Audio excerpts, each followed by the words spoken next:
Au début du lit capillaire, au niveau artériel, une partie de l'eau contenue dans le plasma sanguin est filtrée, c'est-à-dire qu'elle sort des capillaires vers le tissu. La quasi-totalité de cette eau est ensuite réabsorbée par les capillaires au niveau veineux. L'eau qui n'est pas réabsorbée reste dans le tissu et forme la lymphe interstitielle. Le terme interstitiel fait référence aux interstices, c'est-à-dire aux petits espaces entre les cellules. La lymphe interstitielle a une composition proche de celle du plasma. Elle est composée d'eau, de protéines et de cellules immunitaires, des phagocytes et des lymphocytes. En revanche, elle ne contient ni plaquettes ni hématies.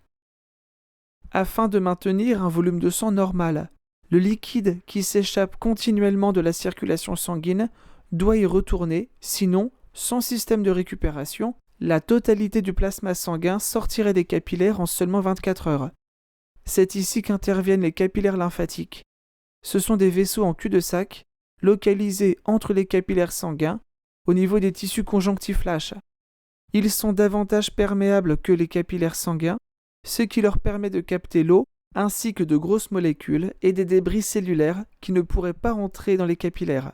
Par conséquent, au fur et à mesure que la lymphe interstitielle se forme, celle-ci est captée par les capillaires lymphatiques et devient la lymphe canalisée. La lymphe interstitielle, la lymphe canalisée et le plasma constituent le milieu de vie des cellules et correspond au milieu intérieur.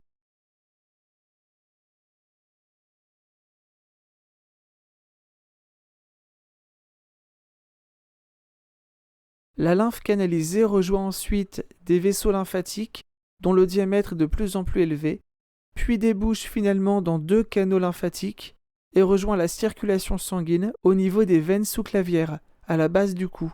Ainsi, les vaisseaux lymphatiques collectent le liquide qui s'est échappé de la circulation sanguine et le ramènent dans la circulation sanguine afin de maintenir constant le volume de sang.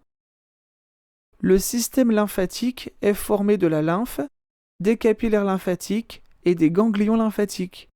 Ils forment un réseau de canaux dans lequel la lymphe circule à sens unique. Contrairement au sang qui est propulsé par le cœur, il n'y a aucun système de propulsion dans le système lymphatique.